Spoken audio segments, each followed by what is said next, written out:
Hello friends, welcome to study revolution. आज आपण 15 जानेवारी 2026चा the Hind बघतोय आणि तोही आपल्या मातृभाषेतून म्हणजे मराठीतून. माझं नाव आहे महेश. आपण डिस्कशनला सुरुवात करूया.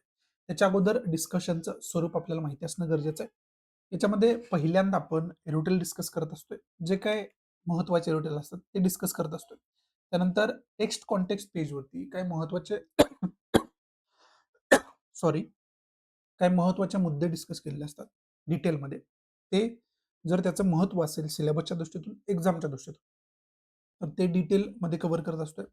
त्यानंतर सायन्स पेजवरती काही महत्त्वाचा मुद्दा असेल, तर ते डिस्कस करत असतोय आणि त्यानंतर ज्या काही महत्त्वाच्या न्यूज आहेत, त्या महत्त्वाच्या न्यूज आपण कव्हर करत असतोय. तर ज्यावेळेस महत्त्व हा शब्द मी वापरतोय, तो कोरिलेट करतोय आपल्या एक्झामशी. तो कोरिलेट करतोय आपल्या खरं तर सिलॅबस बरोबर. म्हणजे सिलॅबसमधला कोणताही पॉइंट त्याच्या रिलेटेड काहीही मजकूर जर न्यूज पेपरमध्ये असेल, तर त्याचं महत्त्व काय? त्याच्यावरती कसा क्वेश्चन विचारला जाऊ शकतो? आणि ते किती डीपपर्यंत जाऊन आपल्याला अभ्यास करायचा आहे, या सगळ्या पॉइंटचा आपण त्याच्यामध्ये कव्हर करायचा प्रयत्न करत असतोय. आणि त्या दृष्टीतून मग त्याचं महत्त्व समजून घेऊन, त्याच्या वेगवेगळ्या पद्धतीने आपण नोट्स बनवू शकेल आणि त्याचे रिव्हिजन खरं तर करू शकेल वारंवार, जेणेकरून आपल्याला मग त्याचा इव्हेंच्युअली एक्झाममध्ये फायदा होऊ शकेल. असा सगळा उद्देश जो आहे, हा या टोटल डिस्कशनचा आपला असतोय. त्यामुळं करंट अफेअर्सशी रिलेटेड सिलेबसमधला कोणताही क्वेश्चन जरी एक्झाममध्ये आला, तरी आपल्याला तो सॉल्व्ह करता यावा. आन्सर रायटिंगसाठी आलं तर आन्सर रायटिंग व्यवस्थित करता यावं. प्रिलियमसाठी आला तर ते मग व्यवस्थित क्वेश्चन अटेम्प्ट करता यावा आणि त्याच्यासाठी जे लागणारं नॉलेज आहे, ते खरं तर आपण कसं अॅक्वायर करू शकतोय. हा हे जे एक्झाम्स रिलेटेड साध्यता आहे, ते मिळवण्यासाठी आपण खरं तर म्हणजे ते मिळवण्याचा खरं तर या पूर्ण डिस्कशनचा उद्देश आहे. मग सुरू करूया, बघूया. पहिले एरिटल कोणतं आहे त्याच्यामधून काय एक्झाम्स रिलेटेड आपल्याला पॉइंट्स मिळत आहेत ते. पहिलं जे एरिटल आहे ते फिजिकल जिओग्राफीशी रिलेटेड आपल्याला खूप जास्त महत्त्वाचं एरिटल आहे. कारण याच्यामध्ये मिनरल डिप्लोमसी विषयी बोललं गेलं आणि कोणते मिनरल जे क्रिटिकल मिनरल्स आहेत, रेअर अर्थ वगैरे आहेत. क्रिटिकल मिनरल्स कशाला म्हणतात? जे मुळातच खरं तर अवेलेबल नाही आणि त्याच्यामध्ये नोन सोर्सेस जे आहेत, ते खूप कमी आहेत जगभरामध्ये. म्हणजे ते कुठेतरी क्रिटिकली आपल्याला सापडतात म्हणून त्याला क्रिटिकल मिनरल्स असे खरं तर म्हटलं जातं आणि त्याच्यामध्ये रेअर अर्थ म्हणून पण कॉन्सेप्ट आहे. ते पण खरं तर मिनरल्स असतात, पण त्याचं एक वेगळी कॅटेगरी खरं तर केली गेलेली आहे. मग जर त्याची लिस्ट आपण टोटल बघितली, तर त्याची लिस्ट खऱ्या अर्थाने या ठिकाणी आपल्याला बघायला मिळते. न्यू क्रिटिकल मिनरल्स आहे आणि रेअर अर्थ एलिमेंट्स आहे. त्याला रेअर अर्थ एलिमेंट्स म्हणतात.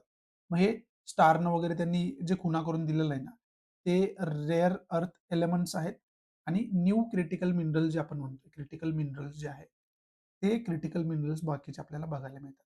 आता हे क्रिटिकल मिनरल्स हा मुद्दा आपल्यासाठी महत्त्वाचा काय? त्याच्यासाठी या क्रिटिकल मिनरल्सचं महत्त्व आपल्याला माहिती असणं गरजेचं आहे.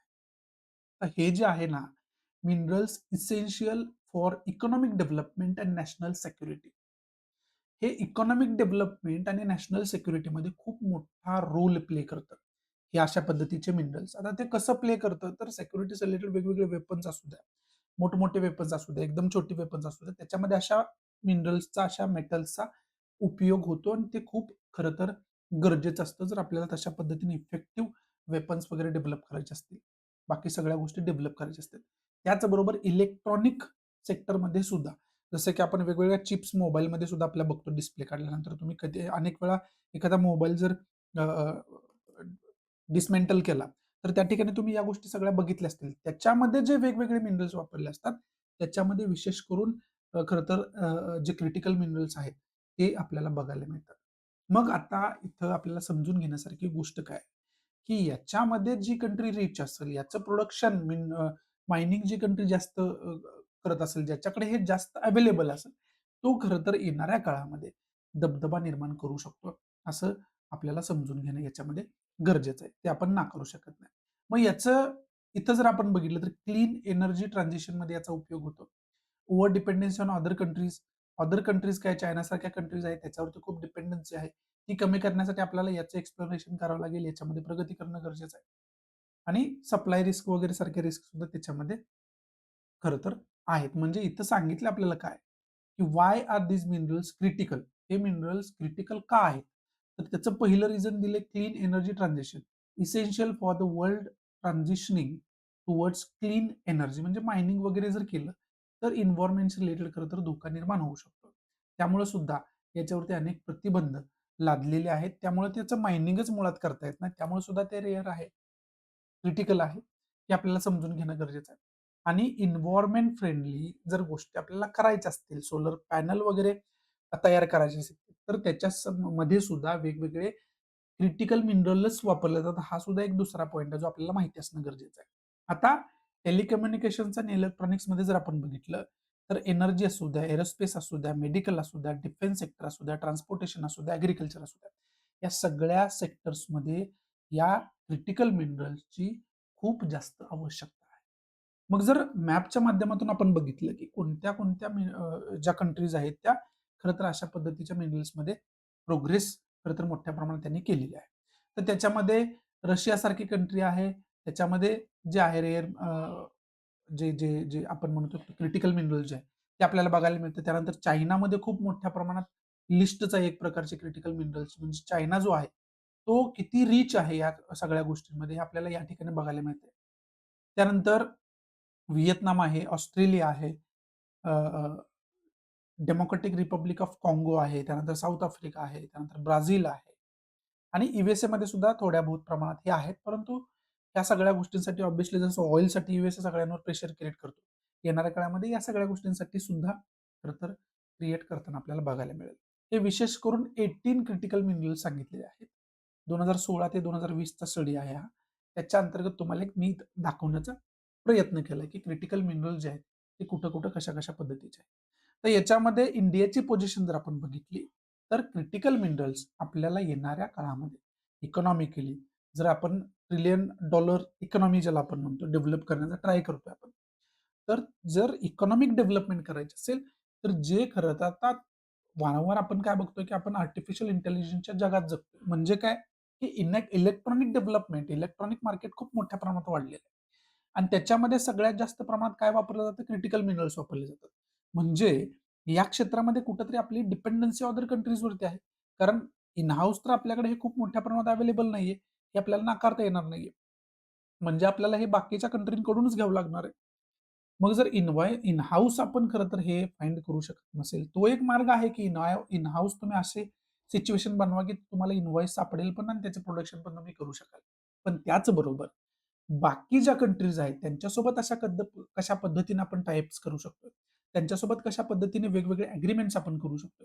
त्यावर खरं तर आपण भर देणं गरजेचं आहे, असं या ठिकाणी सांगितलं आणि त्याचबरोबर चायनासारख्या कंट्रीवरती सुद्धा या दोघी लेखिकांनी आपल्याला सांगितलंय, की त्यांनी तर दुसऱ्या देशांना सप्लायच करायचं खरं तर बंद केलेलं आहे. त्याच्यावरती प्रतिबंधच लादलेले आहेत. म्हणजे कुठेतरी एखाद्या कंट्रीवरती डिपेंडंट असणं किती घातक आहे, हे चायनाच्या एका एक्झाम्पल मधून खरं तर जगाला लक्षात आलेलं आहे.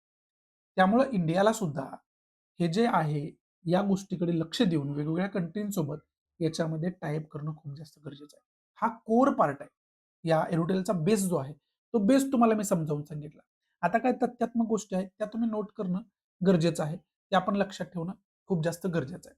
मग काही गोष्टी ज्या हायलाइट केलेल्या आहेत, जसं की पहिल्यांदा सुरुवातच एरोटेलची काय झाली? Today India's clean energy transition are impossible without imported critical minerals and rare earth. म्हणजे रेअर रेअर अर्थ एलिमेंट्स असतील किंवा क्रिटिकल मिनरल्स असतील, ते आपल्याला आता इम्पोर्टच करावे लागतात. राइट. मग इम्पोर्ट करणं हे खरं तर गरजेचं आपल्यासाठी झालेलं आहे.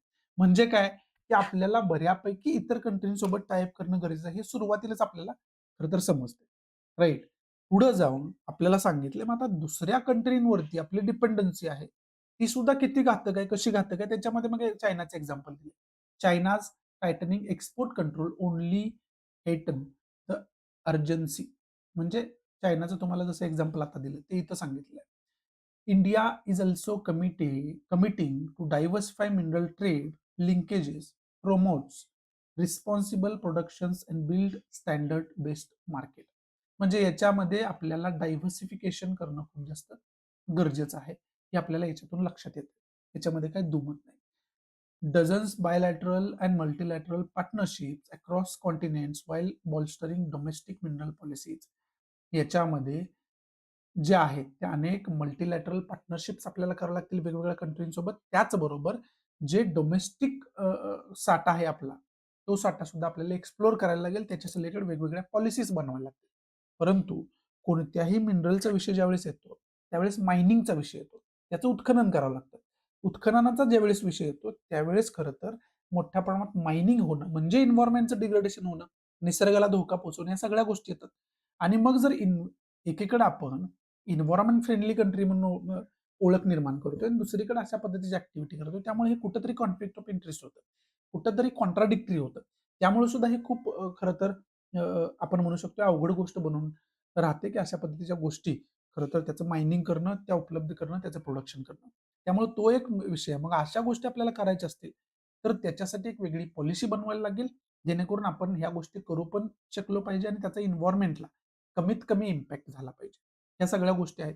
त्याचबरोबर ऑस्ट्रेलियाचं एक्झाम्पल पुढं देताना लेखिका आपल्याला समजावतात. या the two sides to partnership, पार्टनरशिपच्या दोन साइड सांगत असताना ते सांगतात. Australia emerges as a reliable offering political stability, large reserves and strategic vision. ऑस्ट्रेलियासारखी कंट्री जी आहे ती एक स्टॅबिलिटी असणारी कंट्री आहे. मोठ्या प्रमाणात तिथं रिझर्व्ह आपल्याला बघायला मिळतात या क्रिटिकल मिनरल्सचे. आणि खरं तर रिलायबल कंट्री आहे, त्याच्यावरती आपण ट्रस्ट ठेवू शकतो. मग cooperation here is active with long term supply discussions, joint research and targeted investment in 2022 under the India-Australia Critical Mineral Investment Partnership. The two countries identify 5 target projects for potential investment in lithium and cobalt. म्हणजे दोन कंट्रीमध्ये खरं तर जो investment partnership आहे ती सुद्धा आपल्याला 2022 मध्ये बघायला मिळाली.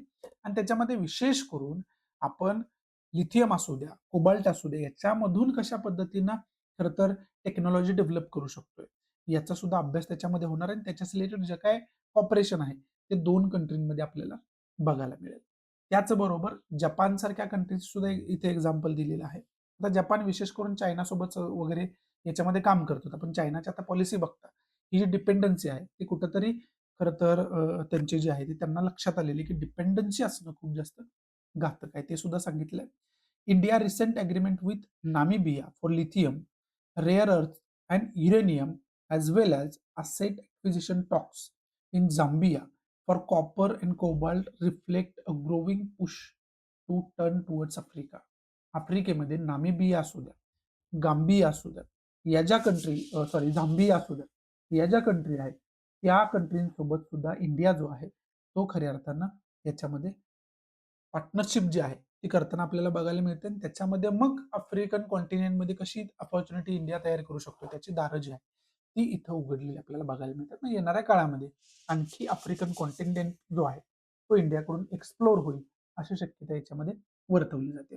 Recent American tariff on Indian goods, shifting trade rules and restrictive inflation reduction act incentive complicate stable engagement. आता युएसए वर तर आपण गेल्या 2 वीक पासून फक्त युएसए वर मला वाटतं डिस्कस खूप जास्त केले आपण. ते म्हणजे युएसएने वेगवेगळे टॅरिफ लावले, रशियावरती सँक्शन्स लावले. परत आता म्हणतात की रशियासोबत जे व्यवहार वगैरे तुम्ही करताय, ऑइल खरेदी करताय, त्यांच्यावरती पण सँक्शन्स लावले जातील. 500% टॅरिफ लावला जाईल वगैरे वगैरे त्याच्यामध्ये बोललं जातं. त्यामुळं या सगळ्या युएसएच्या इकॉनॉमिक पॉलिसी ज्या बदलत्या पॉलिसीज आहेत याच्यामुळं जे ग्लोबल पॉलिटिकल ऑर्डर आहे ती सुद्धा चेंज होताना आपल्याला बघायला मिळते. म्हणजे ऑब्व्हियसली हे क्रिटिकल मिनरलमुळे तर आपल्याला अनेक खरं तर मार्केटचे दरवाजे ठोठावे लागणार आहेत आता. आणि आपण ते करतोय पण वेगवेगळ्या कंट्रींना खरं तर आपण अप्रोच करतोय वेगवेगळ्या पार्टनरशिप डीलसाठी, जेणेकरून या सगळ्या गोष्टीवर साठी जे डिपेंडन्सी आपली होती ती एका कोणत्या कंट्रीवरती डिपेंडन्सी कमी व्हावी याच्यासाठी आपण ट्राय करतोय. पण युएसएनं हा जगाला एक दिलेला धडा सुद्धा आहे की खरं तर एका कोणत्या कंट्रीवरती आपण डिपेंड राहणं किती घातक अर्थव्यवस्थेला असू शकतं. आणि हे सांगत असताना रिलेशनशिप युटिलायझिंग स्ट्रॅटेजिक टेक्नॉलॉजी ट्रस्टचा पण उल्लेख आला. हे काय आहे याचे एक्झाम्पल इन्फॉर्मेशन जे आहे इन्फॉर्मेशन काढून ठेवणं गरजेचं आहे. त्याचबरोबर युरोपियन युनियन असू द्या, राईट, युरोपियन युनियनचा जो क्रिटिकल रॉ मिनरल ऍक्ट आहे त्याचा उल्लेख आलेला आहे. युरोपियन बॅटरी अलायन्स आहे त्याचा उल्लेख आलेला आहे. म्हणजे याचा अभ्यास आपल्याला चांगल्या रीतीने करून ठेवणं याच्यामध्ये आलंच. त्याचबरोबर जर आपण जर मिडल ईस्टमध्ये आपण गेलो एशियन कंट्रीजमध्ये, म्हणजे अरेबियन कंट्रीजमध्ये, the United Arab Emirates UAE and Saudi Arabia are investing heavily in battery materials, refining capacity and green hydrogen with sovereign wealth funds acquiring mining stakes across Africa and Latin America.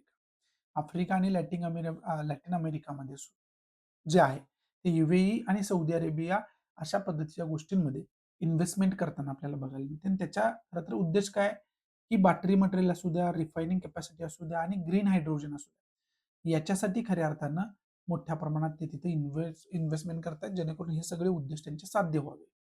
त्याचबरोबर Russia सारख्या कंट्रीकडे सुद्धा reserve आहेत, परंतु Russia Ukraine war सुरू आहे. त्याच्यामुळे ही जी गोष्ट आहे ती खूप क्रिटिकल आहे. त्याचबरोबर युरोपियन युनियन असू द्या, USA सारखी कंट्री असू द्या, वारंवार रशियाच्या विरोधात उभे राहत असतात. त्यांच्यात वारंवार तणाव निर्माण होत असतो. त्यामुळे ठीक आहे, इन्व्हेस्टमेंट लाँग टर्म जरी आपण ग्राही धरली नसेल, तरी सुद्धा रशिया तिथं आहे. शॉर्ट टर्मसाठी असू द्या किंवा लाँग टर्मसाठी असू द्या, पण त्याला एक पार्टनर कन्सिडर करणं आपल्यासाठी ते सुद्धा खरं तर निश्चित गोष्ट आहे, असं याच्यामध्ये आपल्याला दिसतंय.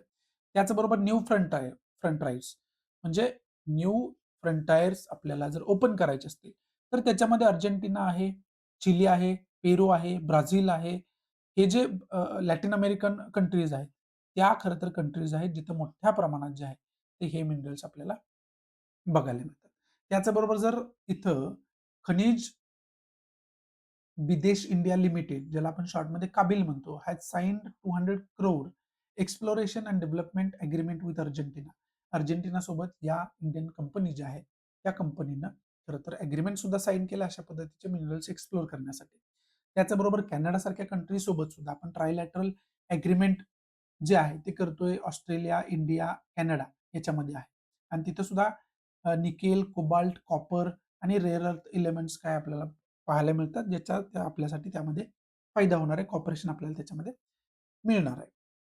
मग याच्यामध्ये विशेष करून चायना जो आहे आणि USA जो आहे, यांच्या वेगवेगळ्या ऍक्टिव्हिटींमुळे, जसं की चायना आता अचानकच म्हणायला लागलं की हे क्रिटिकल मिनरल्स वगैरे आम्ही कोणाला देणार नाही. मग ते जर दिले नाही, तर जे खरं तर इलेक्ट्रिकल जे डेव्हलपमेंट आहे, जे AI मधले टेक्नॉलॉजी डेव्हलपमेंट आहे, ते जवळ इम्पॉसिबल आहे. त्यामुळं चायनाच्या अशा वागण्यामुळे एक धडा जगाला मिळतोय. आणि दुसरं USA तर काय करतो आपल्या सगळ्यांनाच माहिती आहे. या सगळ्यांमुळं इंडियानं सुद्धा त्याच्यातून कुठेतरी धडा घेतलेला आहे, की एका कोणावरती तर ती डिपेंडन्सी असणं, म्हणजे त्याच्या पॉलिसीमध्ये काय चेंज झालं, की डायरेक्ट आपल्या इकॉनॉमीवरती, पॉलिटिकल सिस्टमवरती त्याचा इम्पॅक्ट होतो. मग हे कुठेतरी घातक कायदा देशाच्या सार्वभौमत्वासाठी सुद्धा असू शकतं. त्यामुळं याच्यामध्ये वेगवेगळे नवीन फ्रंटायर आपल्याला उघडणं गरजेचं आहे. आणि त्याच्यावरती इंडिया कशा पद्धतीनं काम करतोय, हे या ठिकाणी आपल्याला या दोघी लेखकांनी समजावून चांगल्या प्रकारे सांगायचा प्रयत्न केला. तर तुम्हाला लाईन टू लाईन सांगण्याचं रिझन एकच आहे, की हे याची नोट बनवणं खूप जास्त गरजेचं आहे. त्याचे सगळं मग क्रिटिकल मिनरल्स काय आहेत, रेअर अर्थ एलिमेंट्स काय आहेत, याच्या डेफिनेशन्स काय आहेत, ह्या नीट समजावून घेऊ. मग कोणत्या कंट्री खरं तर याच्यामध्ये रिच आहेत, कोणत्या कंट्री पुअर आहेत, इंडियाची डिपेंडन्सी कोणाकोणावरती आहे, मग त्याच्यातून इंडिया कसा मार्ग काढतोय, याच्यातून येणाऱ्या काळामध्ये इंडियाचं फ्युचर काय असेल, ही सगळी जी समज आहे, ती सगळी समज आपली डेव्हलप व्हायला पाहिजे. त्या पद्धतीनं ती समज डेव्हलप होईपर्यंत त्याचा आपण अभ्यास करून ठेवायला पाहिजे. त्या दृष्टीतून हे रुटीन आपल्यासाठी महत्वाचं आहे. बाकी याच्यामध्ये इम्पॉर्टंट असं काही नाहीये. पुढचं जे एरुटेल एक आहे, ते डिटेलमध्ये आपल्याला बघायची गरज नाही. कारण उमर खालिद जी केस आहे ना, ते उमर खालिदशी रिलेटेड केस, त्याच्यामध्ये काही आरोपींना बेल देण्यात आली, पण त्याला बेल दिली नाही, त्याला आणि त्याच्या एका खरं तर साथीदाराला. पण त्याच्यामध्ये EVPA ॲक्ट जो आहे, तो खरं तर वारंवार चर्चेमध्ये आलेला मुद्दा आहे. ज्याला आपण अनलॉफुल ॲक्टिव्हिटी प्रिव्हेन्शन ॲक्ट म्हणतो. आणि हा कायमच कॉन्ट्रोव्हर्सीचा मुद्दा राहिलेला आहे, EVPAचा. त्यामुळं याच्या अगोदर पण मी तुम्हाला सांगितलंय, की अनलॉफुल ॲक्टिव्हिटी प्रिव्हेन्शन ॲक्ट जो आहे, त्याचा अभ्यास करणं गरजेचं आहे. Unlawful activity prevention act.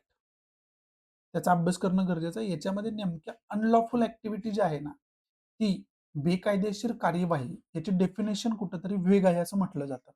त्यामुळे या EVPAचा विशेष अभ्यास करून ठेवणं खूप जास्त गरजेचं आहे. कायम हा न्यूजमध्ये राहिलेला ॲक्ट आहे. दुसरं हे सांगत असताना लेखकानं अजून काय महत्त्वाचे ॲक्ट सांगितले तिथं. जसं की सिटिझनशिप अमेंडमेंट ॲक्ट 2019. ओके. मग हे जे आहे, ते सिटिझनशिप अमेंडमेंट ऍक्ट नेमका काय 2019चा, त्याचे पण इन्फॉर्मेशन आता इथं पॉईंट आलाय, म्हणजे आपण करून ठेवायला पाहिजे. प्रिलियमच्या दृष्टीतून या गोष्टी आपल्यासाठी महत्वाच्या असू शकतात आणि त्या दृष्टीतून आपल्याला ह्या सगळ्या गोष्टी बघणं खूप जास्त गरजेचं आहे. पण याच्यामध्ये मेन जो पॉईंट आहे तो आहे अनलॉफुल ऍक्टिव्हिटी प्रिव्हेन्शन ऍक्ट. त्याच्यामधली महत्वाची कलमं कोणकोणती आहेत, ते खरं तर कॉन्ट्रोवर्सीचा मुद्दा का बनलेला आहे, त्याच्यासाठी तुम्हाला याचा डिटेल अभ्यास असणं गरजेचं आहे. तर तुम्ही खरं तर याच्यावरती तुमचं एक बॅलन्स्ड ओपिनियन डेव्हलप करू शकता. पुढे टेक्स्ट कॉन्टेक्स्ट पेजवरती एक बिल डिस्कस केलं जाते. आता हे बिल आहे मल्याळम लँग्वेज बिल 2025. हे केरळ गव्हर्नमेंटचं एक बिल आहे जे त्यांनी इंट्रोड्यूस केलेलं आहे. आता हे बघितलं ना, जे रेग्युलर लेक्चर फॉलो करतात ना त्या विद्यार्थ्यांना हे समजलं असेल, लगेच लक्षात झालं असेल, क्लिक झालं असेल. आपण हे न्यूजमध्ये अनेक वेळा डिस्कस केले आणि याची डिटेल इन्फॉर्मेशन तुम्हाला मी काढून ठेवायला सांगितली होती. याची नोट पण बनवून ठेवायला सांगितली. आणि हाच मुद्दा परत टेक्स्ट कॉन्टेक्स्टमध्ये डिटेल डिस्कस आपल्याला केलेला बघायला मिळतो. डिटेल म्हणजे बेसिक इन्फॉर्मेशन याची ते मग याचे इम्पॅक्ट्स वगैरे या ठिकाणी डिस्कस केलेले आहेत. आता हे परत एकदा रिव्हिजन म्हणून आपल्याला हे बघायचं. आपण तर सगळी इन्फॉर्मेशन बघितलेली असेलच, पण तरी पण एक रिव्हिजन म्हणून डिटेल इन्फॉर्मेशन बघणं गरजेचं आहे. आता हे जे मल्याळम लँग्वेज बिल आहे 2025, मुद्दा चर्चेत का आहे? बिल तर असे अनेक स्टेट गव्हर्नमेंटचे अनेक पास होतात. हे चर्चेचा मुद्दा का आहे? हा चर्चेचा मुद्दा याच्यासाठी आहे, केरळामध्ये कन्नड भाषिक पण लोक आहेत, त्यांची मायनॉरिटी आहे. मग याच्यावरती कर्नाटक गव्हर्नमेंटनं काय सांगितलं, की अशा पद्धतीनं जर एक लँग्वेज तुम्ही ऑफिशियल लँग्वेज बनवत असाल तर कुठंतरी मायनॉरिटी लँग्वेज जे आहेत त्यांच्यावरती अन्याय होतोय. विशेष करून कन्नड लोकांवरती अन्याय होतोय. कन्नड लोक पण तिथं आहेत. त्यामुळं अशा एका लँग्वेजला कुठंतरी ऑफिशियल लँग्वेज दर्जा देऊ नये असं याच्यामध्ये सांगण्यात आलं. आणि त्यामुळं खरं तर हा मुद्दा चर्चेचा झाला, न्यूजचा मुद्दा बनला. तेव्हापासून हे न्यूजमध्ये आणि आता त्याच्यावरती टेक्स्ट कॉन्टेक्स्ट पेजवरती एरोटेल सुद्धा बघायला मिळतं. मग हे जर बिल आपण बघितलं तर हे बिल काय म्हणतात, the Malayalam language bill 2025 seeks to formally adopt Malayalam as a official language of Kerala and mandates its use across government, education, judiciary, public communication, commerce, and the digital domain subject to constitutional provisions. म्हणजे official language म्हणजे या सगळ्या गोष्टींमध्ये जे कम्युनिकेशनची language आहे, मग ते print असू द्या, डिजिटल असू द्या, व्हर्बल असू द्या, ही सगळी मल्याळम लँग्वेज होते. पण हा मुद्दा डिस्कशनचा काय हे पहिल्यांदा समजून घेतलं आपण. त्यानंतर हे बिल नेमकं काय, तर मल्याळम लँग्वेज ऑफिशियल लँग्वेजचा दर्जा देण्याचं हे बिल आहे. आणि त्यामुळं हा सगळा चर्चेचा मुद्दा ठरलेला आहे. आता बिल काय समजलं, चर्चेचा काय मुद्दा हे समजलं. आता हे समजून घेणं गरजेचं आहे, की आपल्या एक्झामच्या दृष्टीतून याचं काय महत्व आहे. आपल्या एक्झामच्या दृष्टीतून इंडियन कॉन्स्टिट्यूशनचा आपल्याला अभ्यास करून ठेवायचा आहे. ते इंडियन कॉन्स्टिट्यूशनचा अभ्यास करून ठेवायचा आहे. त्याच्यामध्ये तुम्हाला काय अभ्यास करून ठेवायला लागेल? तर त्याच्यामध्ये आपल्याला अभ्यास करून ठेवायला लागेल, की लँग्वेजचा मुद्दा जो आहे, तो कोणत्या शेड्यूलमध्ये येतो? ठीक आहे. हा कोणत्या पार्टमध्ये येतो? याच्याच रिलेटेड महत्त्वाचे आर्टिकल्स कोणकोणते आहेत? Indian constitution, right. याच्याशी रिलेटेड महत्त्वाच्या अमेंडमेंट कोणकोणत्या आहेत? मग हे जे शेड्यूल आहे त्याच्यामध्ये लँग्वेज दिलेले आहेत. अगोदर काही लँग्वेज होत्या, त्याच्यानंतर अमेंडमेंट करून काही लँग्वेज झालेले आहेत. मग तुम्हाला तिथं बघायला लागेल की कितवी अमेंडमेंट झाली होती. ते अमेंडमेंट झाल्यानंतर त्याच्यामध्ये कोणकोणत्या लँग्वेज परत नव्याने ऍड करण्यात आलेल्या आहेत. आणि मग जर लँग्वेजचा एखाद्या लँग्वेजला स्टेट गव्हर्नमेंट ठरवत असेल की ऑफिशियल दर्जा द्यायचा आहे, तर त्याच्यामध्ये काय करण्याची गरज आहे? कॉन्स्टिट्यूशन अमेंडमेंट करण्याची गरज आहे का? जर कॉन्स्टिट्यूशन अमेंडमेंट करायची गरज असेल तर तो मुद्दा मुळात स्टेट गव्हर्नमेंट करू शकत नाही.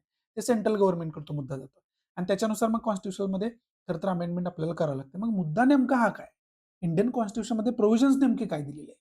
आर्टिकल्स आपल्याला काय बोलतं? ह्या सगळ्या गोष्टींचा आपल्याला अभ्यास करून ठेवणं गरजेचं आहे. दुसरी महत्वाची गोष्ट काय?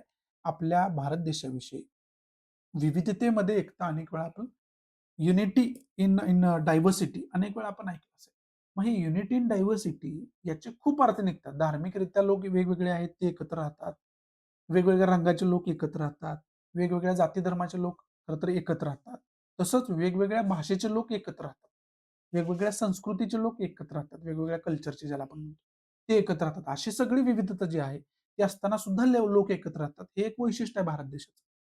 आणि त्याच्यामध्ये खऱ्या अर्थानं लँग्वेजवरून वाद असणं, त्याच्यामध्ये धर्मावरून वाद असणं, हे महत्वाचा मुद्दा तिथं असणारच आहे. आणि हा खरं तर लँग्वेजचा मुद्दा आहे. त्यामुळे याचा सर्वांगीण अभ्यास करणं खूप जास्त गरजेचं आहे. आणि त्याचबरोबर मल्याळम लँग्वेजची जी काही बेसिक इन्फॉर्मेशन ती बेसिक इन्फॉर्मेशन काढून ठेवा. याचा प्रिलियमला आपल्यासाठी फायदा होऊ शकतो. बाकी या खरं तर मुद्द्यामध्ये डिस्कस करण्यासारखं असं काही नाहीये. पण या सगळ्या गोष्टींचा आपण डिटेलमध्ये अभ्यास करून ठेवायला पाहिजे. इथून पुढं आपल्या महत्त्वाच्या न्यूज सुरू होत आहेत आणि पहिलीच न्यूज जी आहे, ते इराणशी रिलेटेड आहे. इराणमध्ये जे काही प्रोटेस्ट वगैरे सुरू आहेत, त्याच्यामध्ये यूएसएचा कशा पद्धतीने स्टेक आहे. हे याच्या अगोदर आपण एड्युटेल पण याच्यावरती बघितलंय, वेगवेगळ्या न्यूज चॅनलवर पण डिटेल इन्फॉर्मेशन मी तुम्हाला सांगितलं.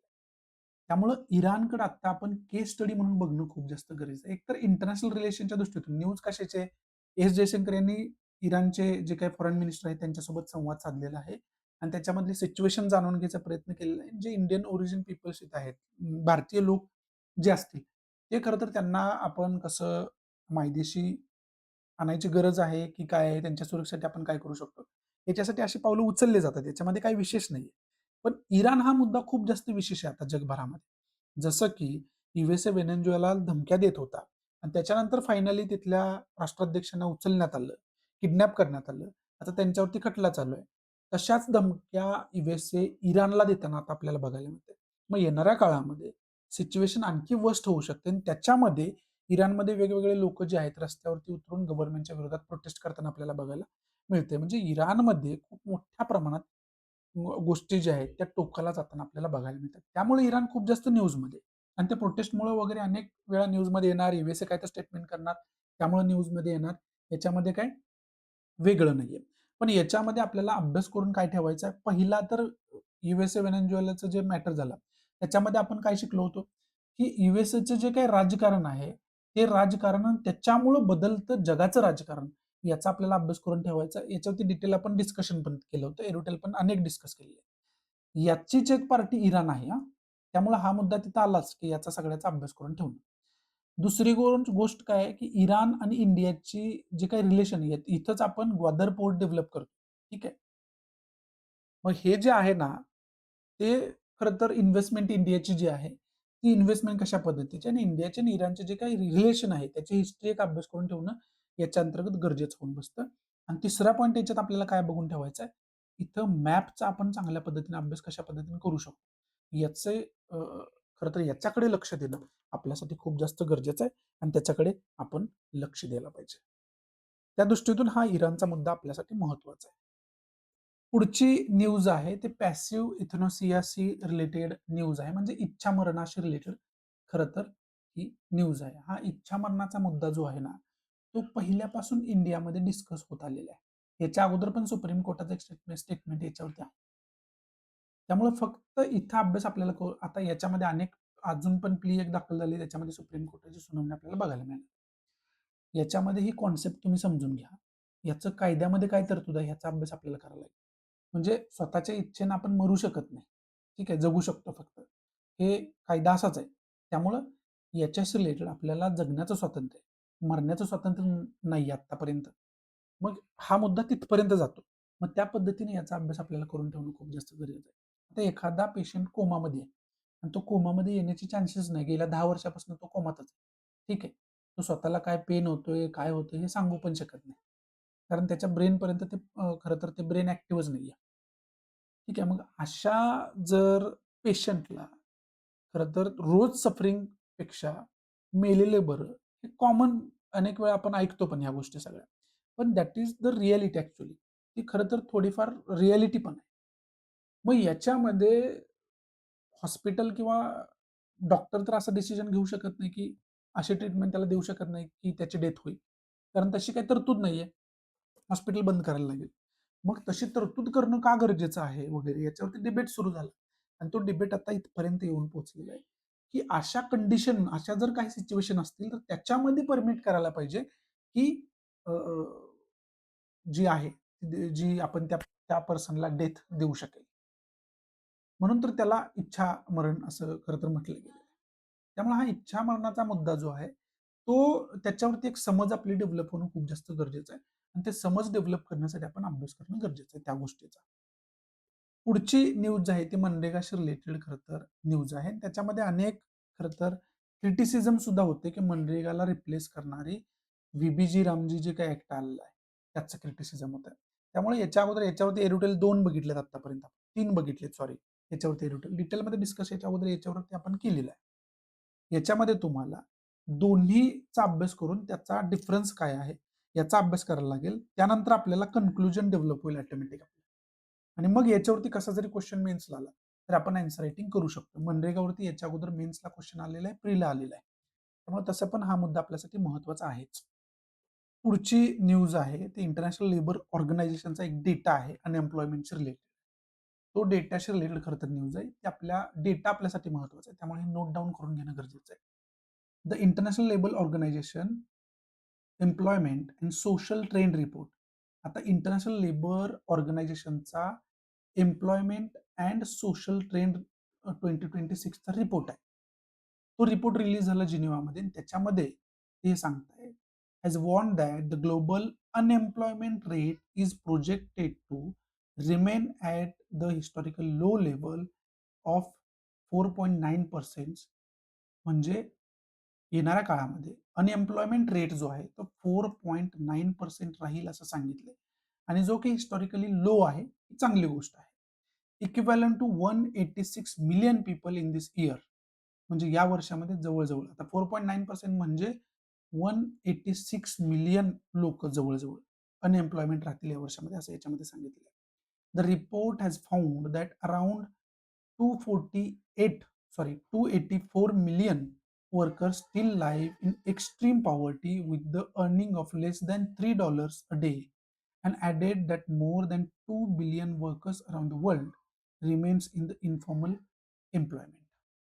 याच्यामध्ये सांगितलं की 284 मिलियन लोक असे आहेत जी की खरं तर एक्स्ट्रीम पॉवर्टीमध्ये म्हणजे दिवसाला जवळ-जवळ $3 फक्त हे कमवू शकतात. म्हणजे इंडियन करन्सीमध्ये जर 80 रुपीज रेट पकडला, तर ₹240 वगैरे दिवसाला फक्त ते कमवतात. म्हणजे एक्स्ट्रीम पॉवर्टीमध्ये खरं तर जगतायत.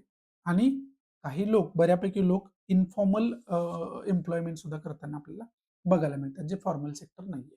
हा डेटा आपल्यासाठी महत्त्वाचा असू शकतो. त्याचबरोबर इंटरनॅशनल लेबर ऑर्गनायझेशन आणि तो जो रिपोर्ट सबमिट करतो त्या रिपोर्टचं नाव, हे सुद्धा प्रिलियमच्या दृष्टीतून आपल्यासाठी महत्त्वाचं असू शकतं. त्याचबरोबर मेन्समध्ये एम्प्लॉयमेंटशी रिलेटेड काय आकडेवारीचा बेस द्यायचा असेल, तर हा बेस तुम्ही आन्सर रायटिंगमध्ये देऊ शकता. इथं खऱ्या अर्थानं आजचा द हिंदू जो आहे, तो मी समाप्त करतोय. ज्या विद्यार्थ्यांना आन्सर रायटिंग करायचं आहे, मराठी मीडियम असू द्या किंवा इंग्लिश मीडियम असू द्या, ते विद्यार्थी आन्सर रायटिंग सुरू करू शकताय. ओपन आणि फ्री प्लॅटफॉर्म आहे स्टडी रिव्होल्यूशन. डिस्क्रिप्शन बॉक्समध्ये तुम्हाला लिंक दिलेली आहे. तो टेलिग्राम चॅनल जॉइन करून तुम्ही आन्सर रायटिंग सुरू करू शकताय. तिथं जे द हिंदूमध्ये आपण रोज डिस्कस करतो ना, त्यावरती आधारितच मी क्वेश्चन पोस्ट करत असतोय. त्याचे आन्सर राईट करून तुम्ही पीडीएफ फॉर्मॅटमध्ये मला टेलिग्रामलाच शेअर करू शकता. मी स्वतः तुम्हाला त्याच्यावरती फीडबॅक देतोय. हे सगळ्यांसाठी ओपन आणि फ्री आहे. त्यामुळं तुम्हाला आन्सर रायटिंग सुरू करायची असेल, तर तुम्ही तिथं करू शकताय.